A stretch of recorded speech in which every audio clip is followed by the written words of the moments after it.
Hello, YouTube, and welcome, diecast family. I'm just sitting here detailing this car, and I thought I'd bring you along and show you how I do it. So, first up, I'm just using this paintbrush here. So it's 20/0. So, very, very small paintbrush. I'm using testers, silver paint. If I wanted like a reflective chrome, I'd be using the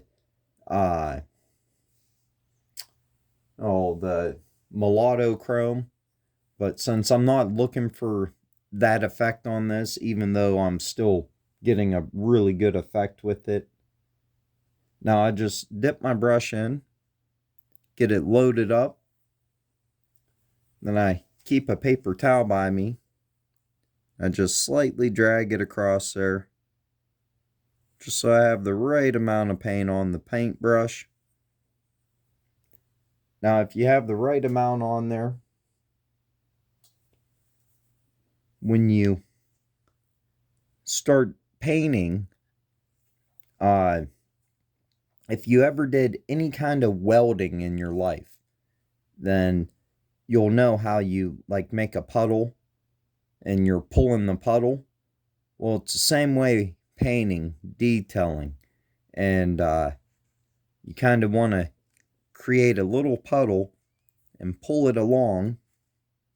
Try and position all this so you can see it.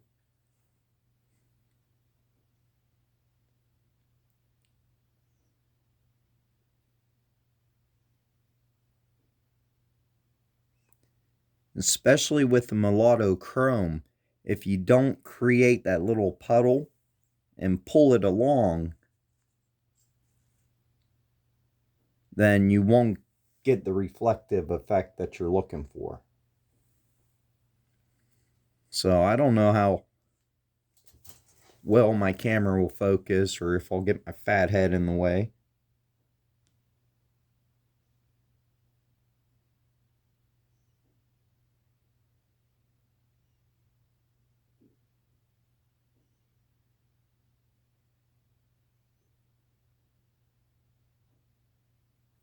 You just want to take your time.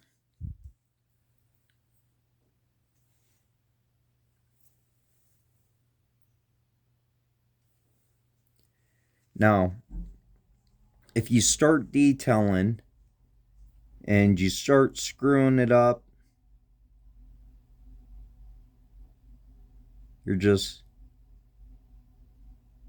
not feeling it that day or at that time, or you drank too much coffee like I do a lot of time, your hand shaking real bad, which that's all you can see is my hand, I'm sorry. If your hand's shaking real bad, then just wait until later in that day.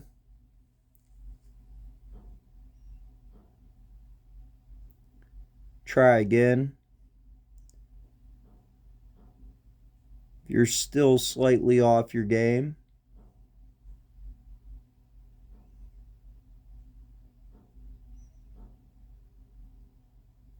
and just wait until the next day, which happens to me all the time. I'll be start detailing. A lot of times I'll drink too much coffee. My hand will shake a little. So if I do any detailing, I usually do it before I drink any coffee for the day.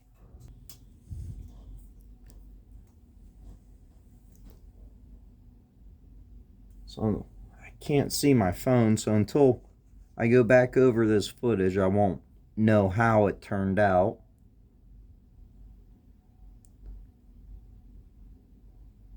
So I'm sorry if you can't get a good view of what I'm doing. I'm trying.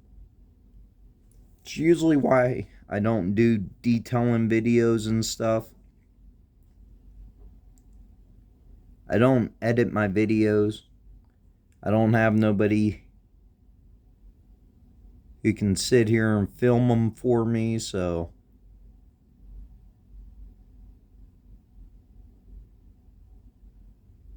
I can already see I'll have to come back and fix something there a little bit. But I'm sure you just got a good view of my head.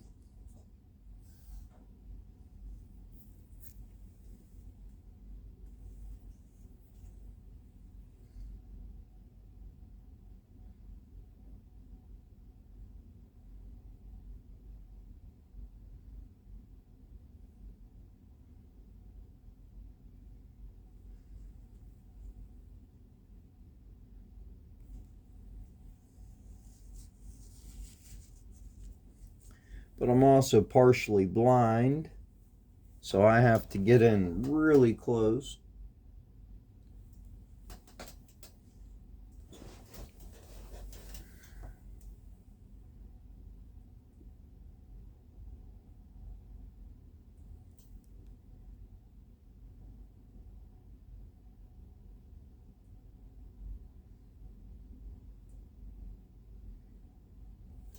To make sure that you're in a good, comfortable position. Off camera, I keep dunking the brush and just wiping it off on here to get just the right amount.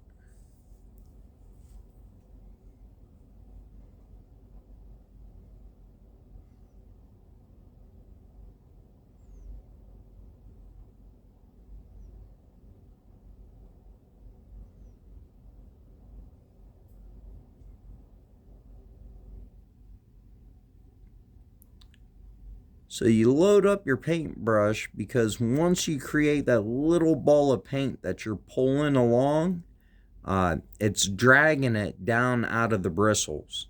So it's actually pulling the paint out of the bristles onto the surface that you're painting. So that's why it's important to load up your paintbrush, but you don't want it so full of paint that it's like dripping off, if that makes sense. Which is why I wipe a little bit off on the paper towel, so I can really control exactly how much paint I have on the paintbrush. Sometimes you'll wipe a little too much off and you won't be able to get that little ball of paint flowing, but just re-dip your brush and try again.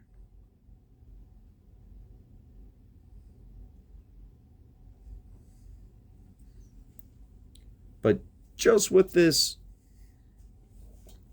testers, and it's real funny too, because to me, I really like using the testers. I like the smell of it.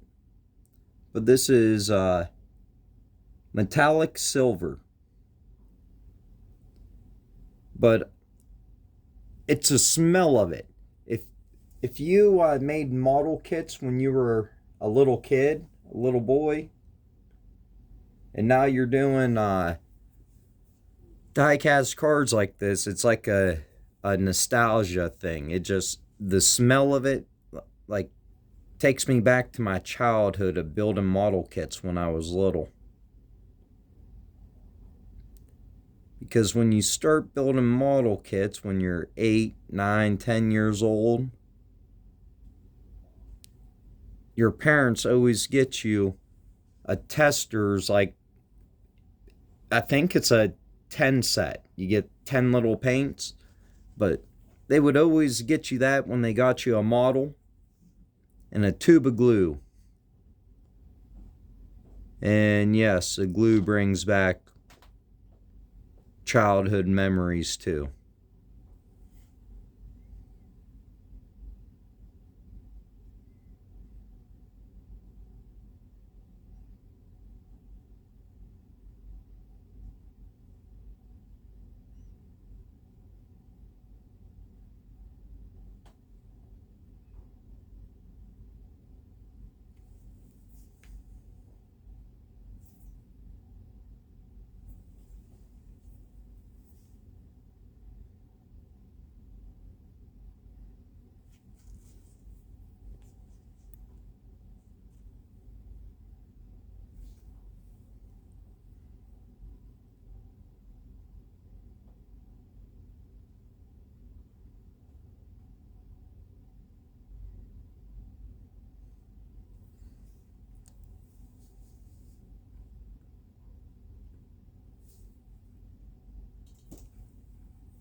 I got a little carried away on video there, and I screwed something up, so I have to come back and fix that off of video.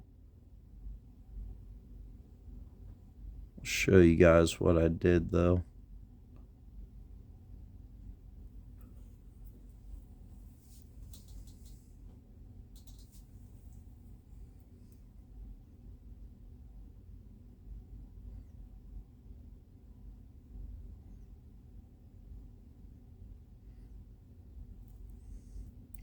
When you're detailing,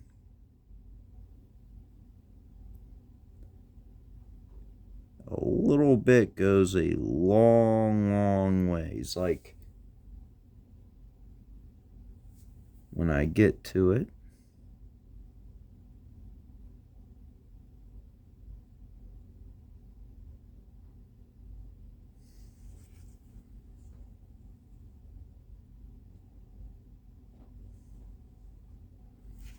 but right here, just doing this little tiny lock,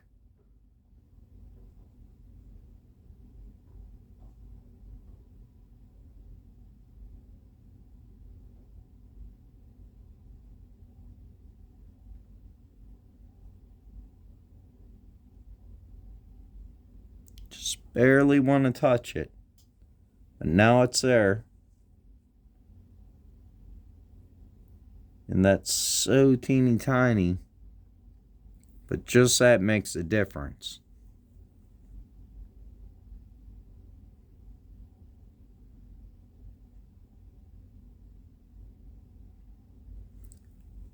Just like with the rear tail lights, for a long time I didn't put the little white dot on it for the backup light.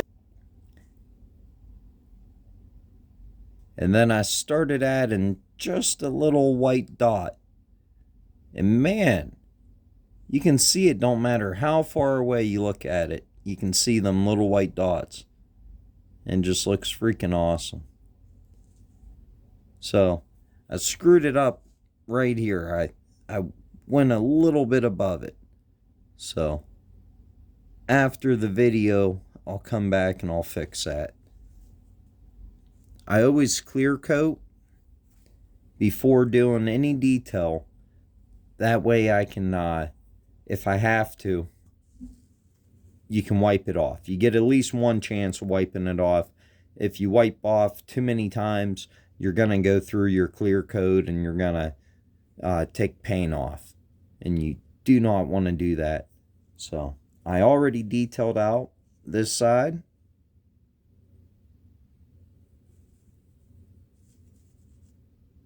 And the front. So, and we just did this side on video. Got a little bit left to finish up the lower part of the back window there. But we're 15 minutes in. Didn't want this to take too long. That's why I did one side first. I could almost go around the tire wells. They had a chrome lip on them, I think. Chrome trim. Maybe. Maybe not. I'm not gonna. I'm gonna leave it just like this. So, once this dries, I'll be able to put it together. And she'll be finished. Because that's all I had left to do was detail it. So, thanks for watching. Hope this helps some of you out. And have an awesome day.